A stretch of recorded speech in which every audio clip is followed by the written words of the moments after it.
படம் எடுக்கிறக்கா வாத்தியாரே கொலை பண்ண மாட்டேன்.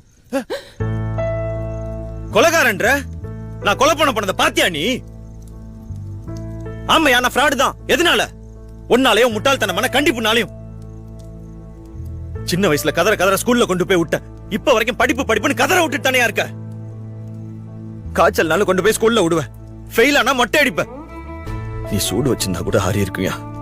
ஆனா மேக்ஸ் மொட்டை சயின்ஸ் மொட்டைன்னு ஊர்ல எல்லாரும் கிண்டல் பண்ணது அந்த வழி இன்னும் ஆறாமதாயா இருக்கு. சைக்கிள்ல கீழே விழுந்தா ஓடி வந்து முதல்ல சைக்கிளை தூக்குவ. உன் சைக்கிள் மேல வச்சிருந்த பாஸ்ல 1% என் மேல வச்சிருந்திருக்கியா? நல்ல வேலை உனக்கு இன்னொரு குழந்தை பிறக்கல. பிறந்திருந்தா அதையும் டார்ச்சர் பண்ணியே கொன்றுப்ப. நானும் அவனை இன்ஜினியரிங் சேர்க்க சொன்னேன். அது வேணாம் தானே நான் கையை உடைச்சுக்கிட்டேன். அப்போ அது விட்டியா நீ? உடஞ்ச கையோட எக்ஸாம் எழுத வச்ச. ஆனா ஒரு வார்த்தை